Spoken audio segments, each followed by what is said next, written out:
নমস্কাৰ প্ৰিয় দৰ্শকসকল, আজি অন্য এটা জ্ঞানবৰ্ধক ভিডিঅ' লৈ আপোনালোকৰ মাজলৈ আকৌ আহিছোঁ। ৰাতি বিচনাত শোৱাৰ পূৰ্বে আপোনালোকে বাৰু কি কৰে? নিশ্চয়কৈ 10-15 মিনিট নহ'লেও আধা ঘণ্টা আপোনালোকে ফোনটো নিশ্চয়কৈ টিপে, নহয়নে? আজিৰ এই সমাজত এইটো কেৱল আপোনাৰ মোৰ নহয়, হাজাৰ হাজাৰ ব্যক্তিৰ অভ্যাসত পৰিণত হৈছে।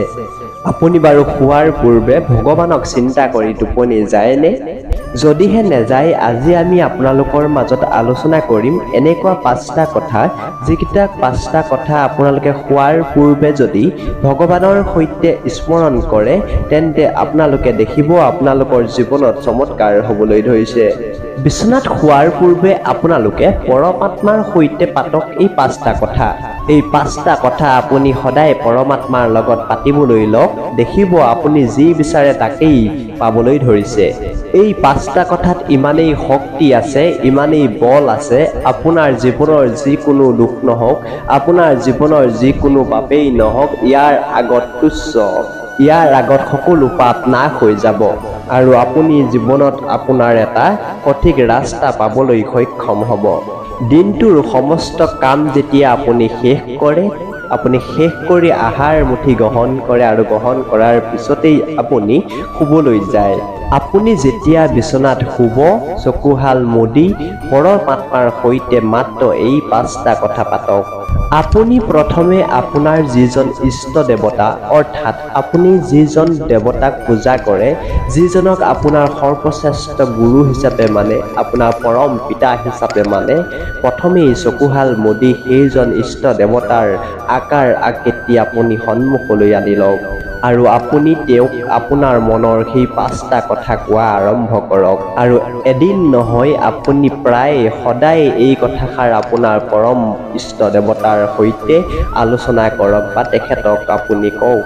আৰু আপুনি দেখিব আপুনি এই 5টা কথা আপোনাৰ পৰম ইষ্ট দেৱতাজনৰ আগত কোৱা 10-15 দিনৰ পিছতেই আপুনি তাৰ ফলাফল পাবলৈ আৰম্ভ কৰিব। আপুনি চকুহাল মুদি দিয়ক আৰু মুদি দিয়াৰ পিছত আপুনি মানসিকভাৱে প্ৰস্তুত হৈ লওক। আজি আমি এইটো ভিডিঅ'ৰ জৰিয়তে আপোনাক যি 5টা কথা ক'ম, সেয়া আপুনি আধ্যাত্মিকভাৱে ধৰি ল'ব লাগিব। আপুনি চকুহাল মুদি দীঘলকৈ এটা উশাহ লওক আৰু মই যি কৈ যাম সেইখিনি আপুনিও দোহৰাবলৈ চেষ্টা কৰক। প্ৰথমেই পৰম পিতা পৰমেশ্বৰ, অৰ্থাৎ আপোনাৰ যিজন ইষ্ট দেৱতা, তেওঁক আপুনি ধন্যবাদ দিয়ক। হে পৰম পিতা পৰমেশ্বৰ, মই তোমাক ধন্যবাদ জনাইছোঁ। তাৰ প্ৰথমটো কাৰণ হৈছে তুমি আজিলৈকে মোক জীয়াই ৰাখিছা। মই ভালে কুশলে জীয়াই আছোঁ। মোক তুমি পৰিয়ালবৰ্গৰ মাজত জীয়াই ৰাখিছা আৰু মোৰ পৰিয়ালবৰ্গও তোমাৰ কৃপাতে ভালে কুশলে আছে। সেইবাবে তোমাৰ কৃপাত মই প্ৰসন্ন প্ৰভু। তুমি মোক মোৰ জীৱনটোৰ বাবে এমুঠি অন্ন দান কৰিছা, মই তাৰ বাবেও প্ৰসন্ন। মই আজি লঘোণে থাকিব লগা হোৱা নাই। তুমি আজি মোক খাবলৈ এমুঠি ভাত দিছা, শুবলৈ এখন বিচনা দিছা আৰু মন পচন্দ হৈ যোৱাকৈ টোপনি দিছা ভগৱান। সেইবাবে মই তোমাক কৃতজ্ঞতা প্ৰদান কৰিছোঁ। তুমি আন 10জনতকৈ মোক বহুত ভাল এটা জীৱন প্ৰদান কৰিছা। পৰম ঈশ্বৰ পৰম পিতাৰ সৈতে আপুনি সেই কথাও আজি পাতক, যিজনে আপোনাক আপোনাৰ অন্তৰত আঘাত কৰিলে, আপোনাক কষ্ট দিলে। কাৰোবাৰ কথাই যদি আপোনাৰ অন্তৰত আজি আঘাত দিলে, নাইবা কাৰোবাৰ কথাই যদি আপোনাক ককৰ্থনা কৰিলে, হে প্ৰভু ঈশ্বৰ, আজি মোৰ লগত যিখিনি ঘটনা সংঘটিত হ'ল, যিখিনি কাৰ্যকলাপ সংঘটিত হ'ল, সেইখিনি তেওঁক তুমি শক্তি দিছা বাবেই আজি সেয়া সম্ভৱ হ'ল। কিন্তু ইয়াত মোৰ কোনো আক্ষেপ নাই প্ৰভু। এয়া সকলো তোমাৰেই লীলা, তোমাৰেই সকলোখিনি তোমাৰেই ইচ্ছাতেই হৈছে। তথাপিতো মই তোমাৰ ওচৰত এটা অনুৰোধ কৰোঁ প্ৰভু, যিয়ে মোৰ লগত এইখিনি সংঘটিত কৰিলে, তেওঁক তুমি ক্ষমা কৰি দিবা, তেওঁক তুমি সুমতি দিয়া প্ৰভু। আৰু ময়ো যদি কিবা তাত ভুল কৰিছিলোঁ প্ৰভু, তুমি নিজৰেই সন্তান বুলি মোক ক্ষমা কৰি মোক সুবুদ্ধি দিয়া, সুমতি দিয়া প্ৰভু। মোক যি বেয়া কৰিছে, মোৰ যি অহিত চিন্তা কৰিছে, মই তেওঁক অন্তৰৰ পৰা ক্ষমা কৰি দিছোঁ। এতিয়া কাইলৈৰ বাবে আপুনি ভগৱানক প্ৰাৰ্থনা কৰক।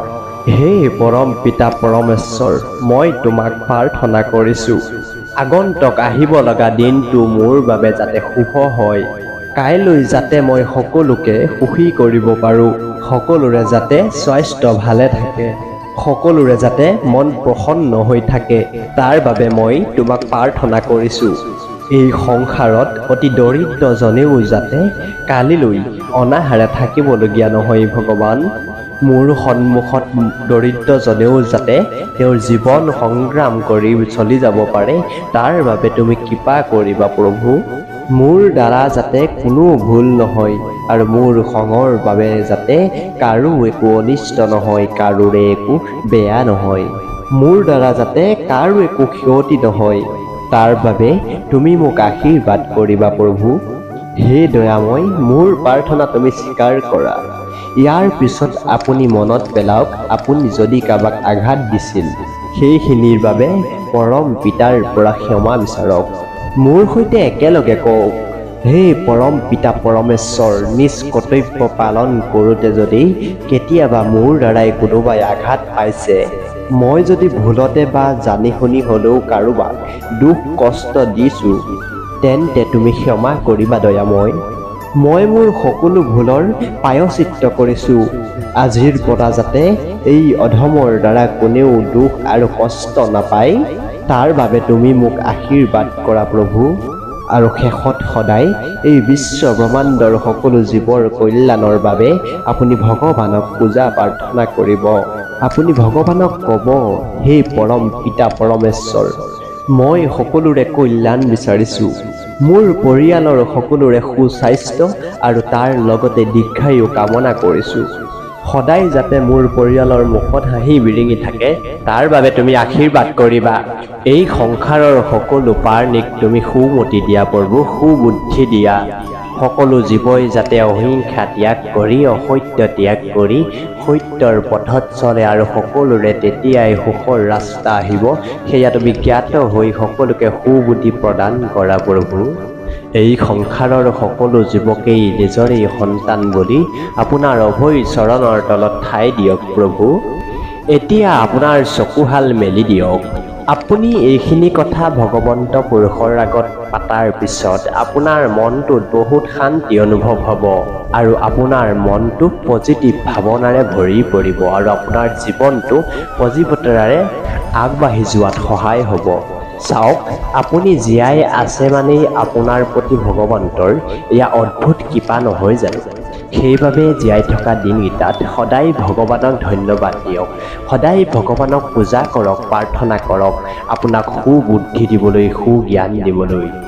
আপোনাৰ সেই প্ৰাৰ্থনা আৰু আপোনাৰ পৰমাত্মাৰ ওপৰত থকা সেই বিশ্বাসত বহুতো অপাৰ শক্তি সোমাই থাকে। যদিও বা এই দুটা বস্তু বহুত অদৃশ্য বস্তু, তথাপিতো সেই দুটা বস্তুৰ সমান শক্তি এই জগতত আৰু একোৱেই নাই।